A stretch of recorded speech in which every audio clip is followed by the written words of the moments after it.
कि कुरान क्या बताता है नफ्स के बारे में, साइकोलॉजी के बारे में, मन के बारे में।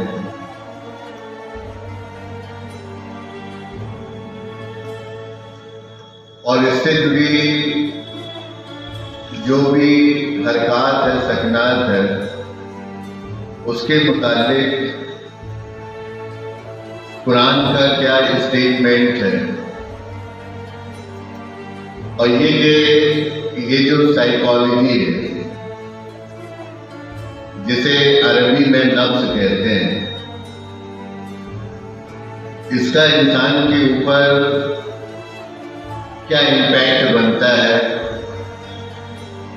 क्या असर होता है, और ये कि इंसान को अपनी साइकी का इस्तेमाल किस तरह से करना चाहिए।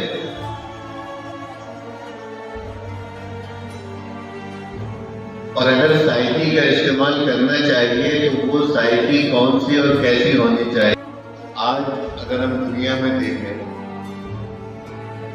तो साइकोलॉजी के ऊपर पूरा एक सब्जेक्ट है, इंस्टीट्यूशन, यूनिवर्सिटीज में, कॉलेजेस में इसके बारे में लोगों को बताया जा रहा है, पढ़ाया जा रहा है। अलावा उसके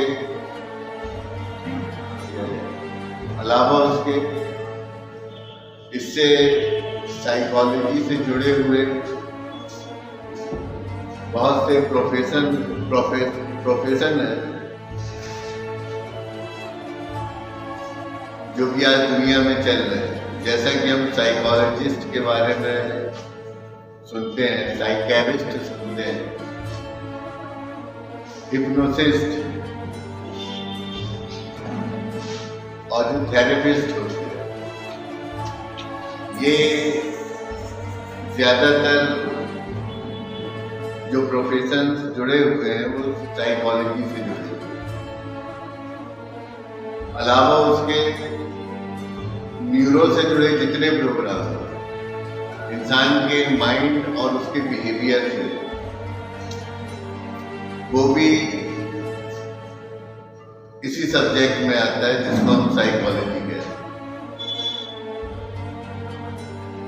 साइकोलॉजी में स्पेशली ह्यूमन नेचर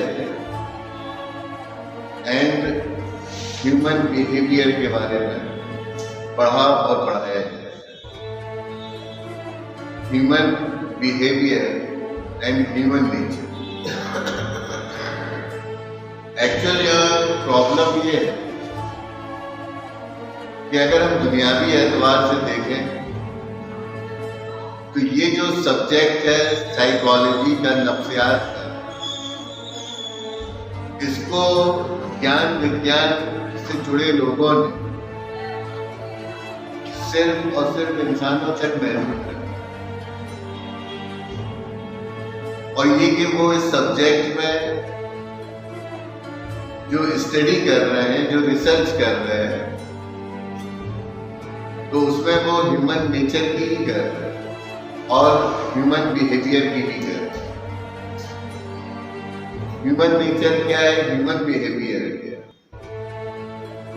अलावा इसके किसी और साइकी, जैसा कि कुरान कहता है कि एक्चुअल जो रियल साइकी है वो तो अल्लाह की साइकी है। जो एक्चुअल है, रियल है, और जिससे इस कायनात को, इस यूनिवर्स को ऑपरेट किया जा रहा है। एंड नॉट ओनली ऑपरेट,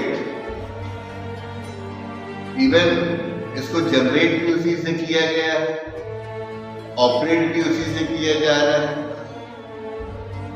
और ये डिस्ट्रॉय होता है तो ये उसी से होता है। तो जो एक्ट ऑफ डिस्ट्रक्शन है, इसकी वजह भी साइकोलॉजी है। इंसानी जिंदगी से जुड़े जितने भी मसले मसाइल, उसकी बुनियाद साइकोलॉजी है, नफ्स है। और जब तक नफ्स को नहीं पढ़ा जाए, नफ्सियात को नहीं पढ़ा जाएगा, तो ना ही हम यूनिवर्स को पढ़ पाएंगे, न यूनिवर्स में मौजूद जो मटेरियल है हम उसको पढ़ पाएंगे, और ना ही इस यूनिवर्स में मौजूद जो लिविंग स्टिंग है हम उसको पढ़ पाएंगे। अगर हमें इस क्रिएशन को, इस यूनिवर्स को